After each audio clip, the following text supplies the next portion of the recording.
Assalamualaikum warahmatullahi wabarakatuh.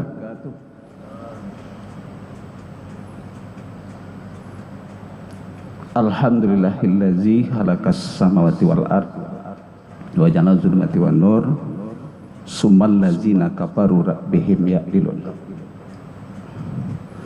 Ashhadu an la ilaha illallah wahdahu la syarikalah wa ashhadu anna Muhammadan abduhu wa rasuluh sallallahu alaihi wasallam la nabiyya ba'da. Allahumma shalli wa sallim wa ala alihi wa sahbihi ajma'in wa man tabi'ahum bi ihsan ila yaumil qiyamah. Ma ba'du ayuhan nas usikum wa iyaya bi taqwallah faqad fazal muttaqun. Pertama dan utama, marilah kita sama-sama bersyukur kehadirat Allah Subhanahu wa taala. Alhamdulillah, pada siang ini Allah masih melimpahkan rahmat iman, kesehatan dan keluangan waktu. Sehingga dengan izin Allah kita tinggalkan segala urusan dunia, kita langkahkan kaki, kita ayunkan tangan menuju masjid yang kita cintai ini dalam rangka berubudiyah kehadirat Allah Subhanahu wa taala.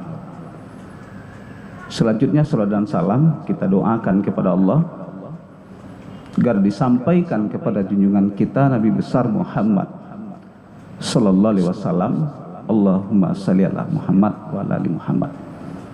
Bapak dan Ibu jemaah Masjid Raya yang dirahmati oleh Allah, pada siang ini kita akan menjelaskan tentang peta konsep pendidikan nasional 2045. Dan ini agak berpolemik Bapak dan Ibu, karena ada isu yang mengatakan berkaitan dengan kata-kata agama itu diganti dengan budaya.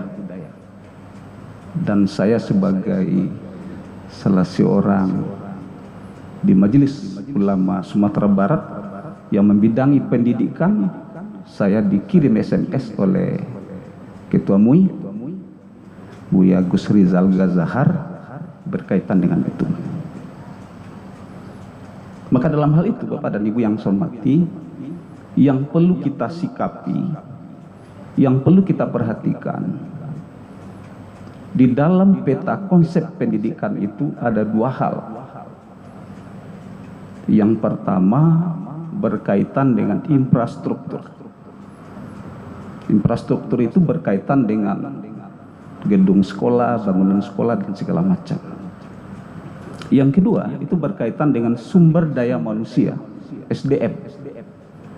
Nah, yang menarik sebenarnya yang harus kita perhatikan SDM. Mulai kita mencapai sasaran siswa kita, kemudian tenaga guru, tenaga dosen dan segala macam. Karena SDM itu luas Pak. SDM itu luas. Nah, maka dalam hal itu Bapak dan Ibu yang saya hormati, kita harus juga memperhatikan dinamika seperti ini. Kalau kita korelasikan atau kita hubungkan dengan konsep Islam,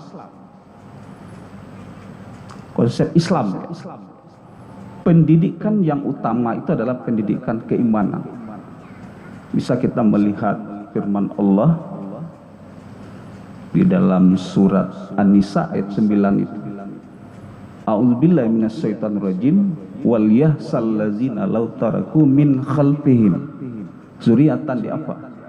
Khafu alaihim falyattaqullaha waliyaqulu qaulan sadida. Surat An-Nisa ayat 9. Bapak dan Ibu, karena kalau kita memperhatikan pelemahan pendidikan Islam itu ada 10 tahun yang lalu Pak, kita memprotes. Apa yang kita protes? Jam pelajaran agama itu dikurangi dari 4 jam jadi 2 jam. Kemudian roba lagi kata-kata agama itu kalau dirubah dengan budaya itu sangat luar biasa itu Pak. Jadi agama itu sama dengan kebudayaan. Itu berbahaya bagi kita. Tapi kalau disandingkan kata-kata agama dengan akhlak di dalam peta pendidikan nasional itu saya kira sangat bagus sekali. Tapi kalau disandingkan dengan kebudayaan dan akhlak, saya kira tantangan bagi kita. Karena dalam ilmu psikologi itu Bapak dan Ibu yang saya hormati, pembentukan karakter manusia itu ada 3. Apa 3 itu? Yang pertama pembiasaan. Jadi kalau Bapak dan Ibu-ibu ingin membentuk anak-anak kita, itu harus dengan pembiasaan Pak. Saya kira pesantren masih menerapkan itu. Pembiasaan di situ. Mereka terbiasa sholat subuh, kemudian selesai sholat subuh mentelaah Al-Quran, menerjemahkan ayat-ayat, penjelasan tentang hadis-hadis. Itu pembiasaan Pak. Kalau Bapak dan Ibu-ibu kalau sekiranya punya anak 2, 3, atau 5, mereka itu akan memiliki karakter yang berbeda Pak. Artinya kebiasaan di waktu kecil itu akan terbawa nanti setelah mereka remaja, dewasa, dan bahkan semakin tua. Itu terbawa Pak.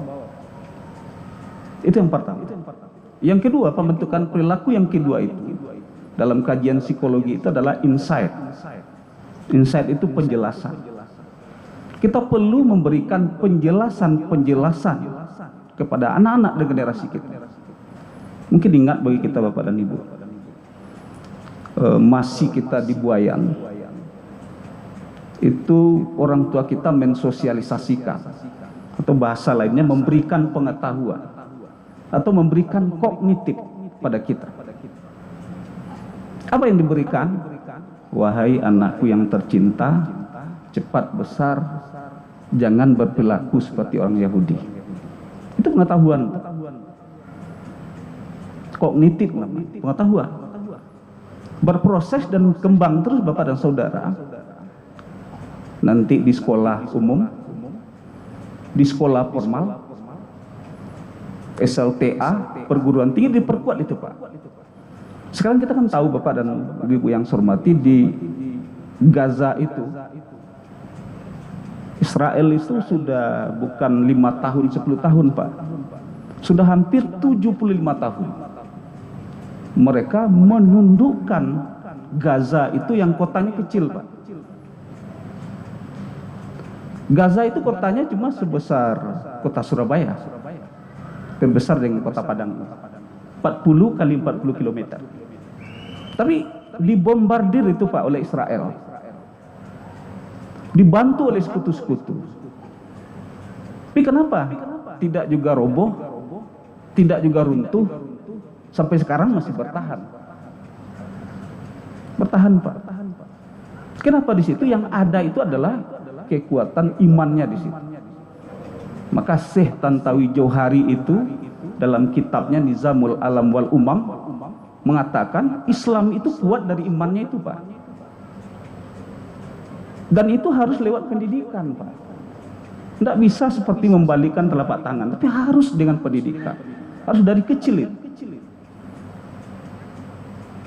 Coba bayangkan Bapak dan Ibu jemaah yang dirahmati oleh Allah. Seperti itu senjata yang dihadapi oleh orang Gaza itu, orang Palestina itu. Tapi mereka tidak takut Pak. Tidak takut. Padahal umat Islam juga tidak bersatu itu Pak. Tidak bersatu di situ. Sekarang yang berjuang itu kan Hamas, dibantu oleh Hizbullah. Tapi kalau sekiranya bersatu Bapak dan Ibu-ibu yang dirahmati oleh Allah, itu akan lahir sebuah kekuatan. Nah, Allah juga sudah menjelaskan kepada kita di dalam surah Al-Imran ayat 103 itu menjelaskan kepada kita, A'udzubillahi minasyaitonirrajim, wa'tasimu bihablillahi jami'an wa la tafarraqu. Berpegang teguhlah kamu semua pada tali agama Allah dan jangan engkau bercerai-berai. Itu kata kuncinya Pak. Kalau dilihat dari sejarah, awal-awal Nabi Muhammad itu berdakwah di Mekah itu 100 orang bisa mengalahkan 1000, Pak. 1000 bisa mengalahkan 5000. Itu kekuatan Islam. Di mana letaknya, Pak? Di iman itu. Maka dalam surat Luqman itu dijelaskan, ya bunayya la tusyrik billah inna syirka la zulmun azim. Di situ letaknya itu. Mereka siap, kapanpun menghadap Allah, kapanpun dia mati, bahkan dia bahagia kalau sekiranya dibombardir oleh orang-orang Israel itu. Bahagia dia, Pak.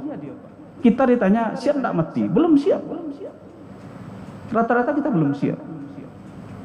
Tapi orang-orang di Gaza itu, orang Muslim di Gaza itu, Pak, kapanpun mereka siap. Sehingga dia senyum menghadapi berbagai tantangan, ancaman. Walaupun dengan senjata lengkap, senjata canggih, dibombardir, Pak, mereka dengan batu masih siap bertahan. Di mana itu? Di imannya itu, Pak.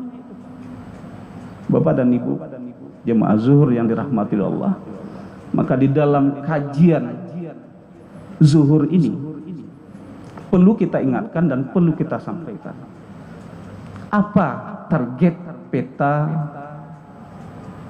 pendidikan nasional 2045 itu.